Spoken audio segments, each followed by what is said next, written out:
We have reached the last episode of the first season of Creature Commandos, and we can see that this episode will focus primarily on Nina Mazursky.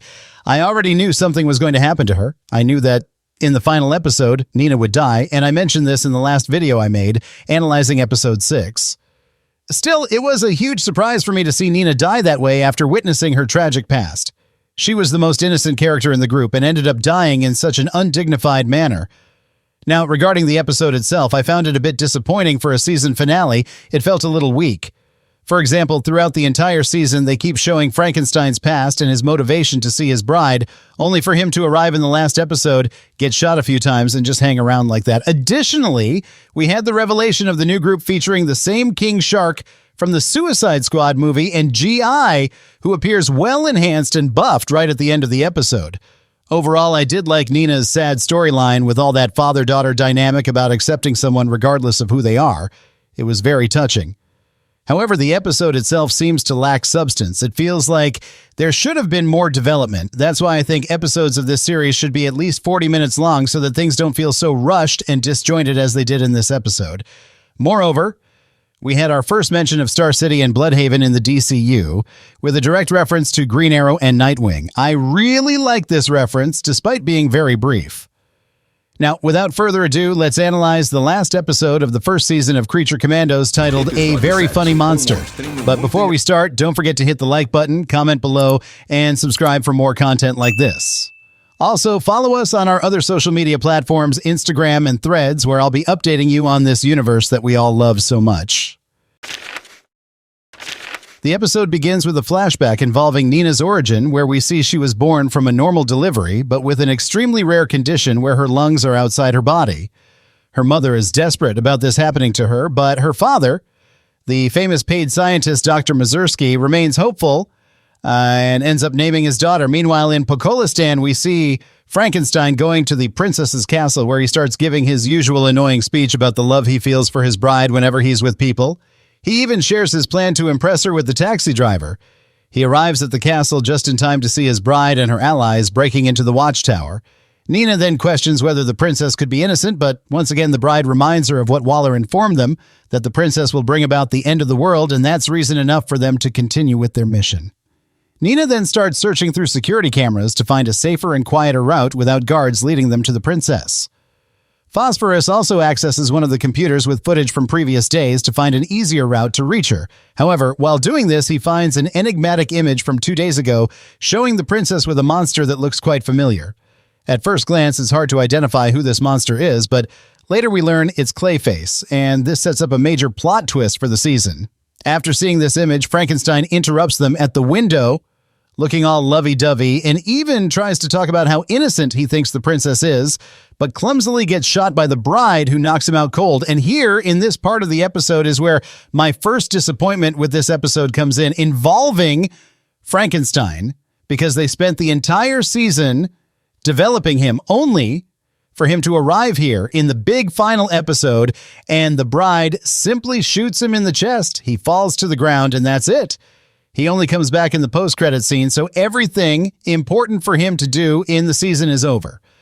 For me, it was just a very lazy way to get rid of this character without him having a significant involvement in the episode's story conclusion. Back to Nina's past, we see that some time has passed since her birth, and now she needs to wear this uncomfortable equipment to breathe. This equipment was designed by her father. A detail here on the newspaper page is our first reference of the DCU to Star City, home of Green Arrow.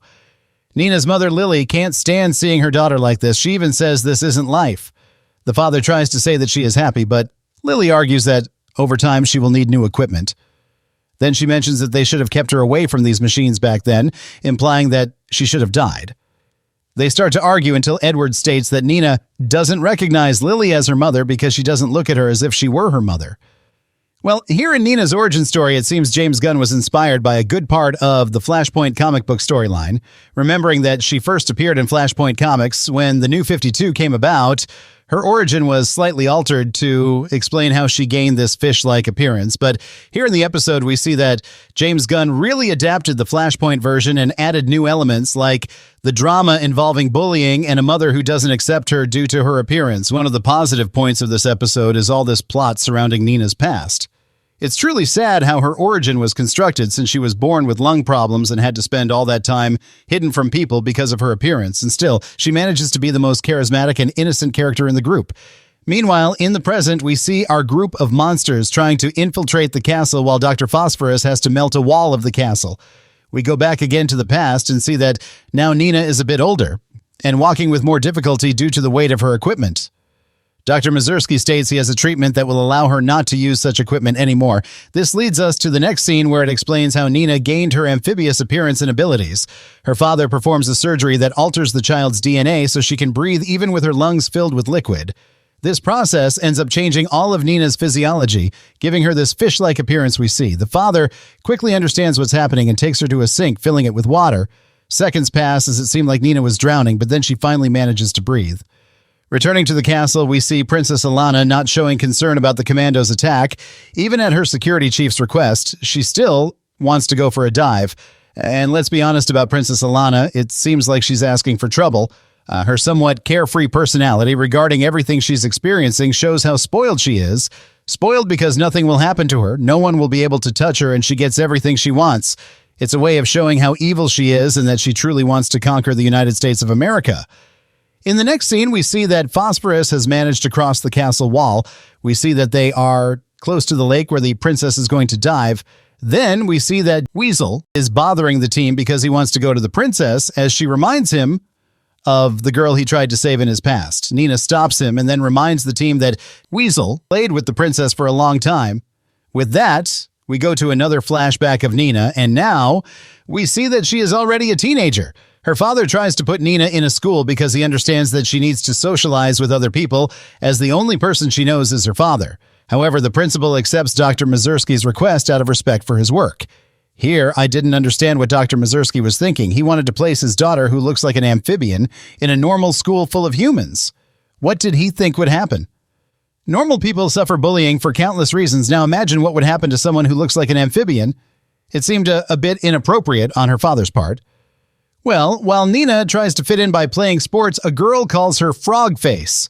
In another scene, we see her suffering more bullying from two boys calling her a frog, and Nina then cries inside her helmet. Back in the present, we see that Rick Flag has managed to wake up. He manages to say some things to Amanda Waller and tells her she was wrong, mentioning the name of that teacher specialized in Amazons, but then he fades away again. Back with the Commandos, Weasel is still trying to get as close as possible to the princess. Nina then asks how they will get past all the guards. And here we have another flashback scene where we see Nina again at school, suffering bullying, and because of this, she decides to leave her home. She even leaves a letter for her father, thanking him for being a father who tried everything to help her, no matter how difficult it was. The bride believes that Nina has an advantage underwater, so she hands her a dagger to kill the princess. Everyone then encourages her to kill the princess, and with this new sense of belonging, she heads towards the princess. And when she heads towards the princess, we reach the last scene of the flashback where we see that 3 years have passed since she left her father. Nina is photographed in Star City, causing a great stir throughout the city, and here again, we have a reference to Star City in the DCU, but they also mention Bloodhaven, which directly references Nightwing.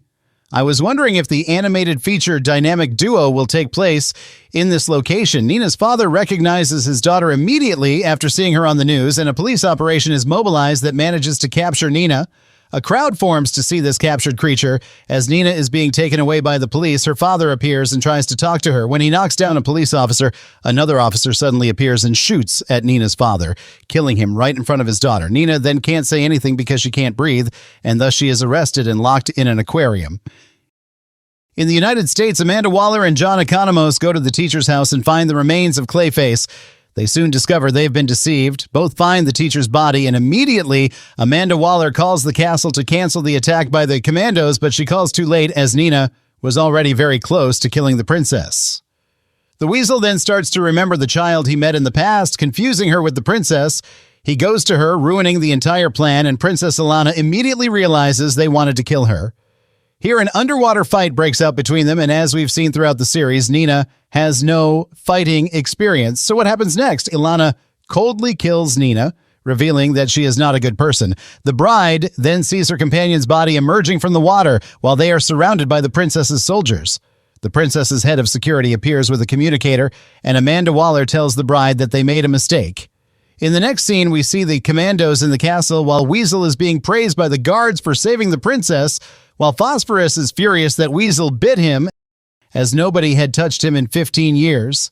This means that all his past right after his transformation and Batman capturing him suggests that this Batman has at least 10 years of experience, indicating that the DCU Batman could be a bit older.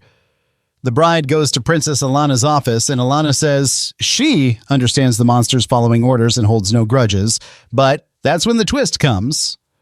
The bride reveals that she knows about the princess's involvement with Clayface, and due to the security footage, she explains step by step how the princess first manipulated Flag to try to kill Cersei. When that didn't work, she used Clayface to impersonate the teacher and discredit Cersei's vision.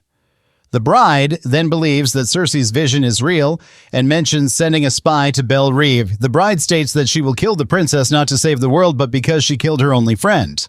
Before Alana can defend herself, the bride draws her weapon and shoots Alana in the head. Finally, the episode ends with them leaving the castle, and we see the bride crying for her friend.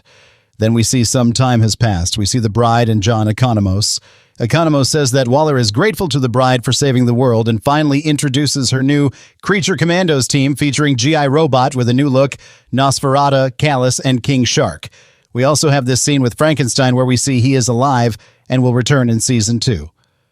Well, folks, this was our analysis of the last episode of Creature Commandos. I found this episode very good, but there were some things that disappointed me, like Frankenstein's situation and the episode's ending because of how the bride kills Princess Alana and they leave the castle. It felt forced that they walked to the airport without any guards suspecting what really happened.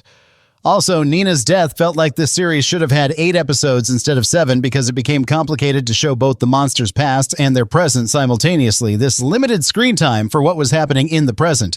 So I really hope this changes in Season 2. This was our analysis. Don't forget to hit like, comment below, and subscribe for more content like this.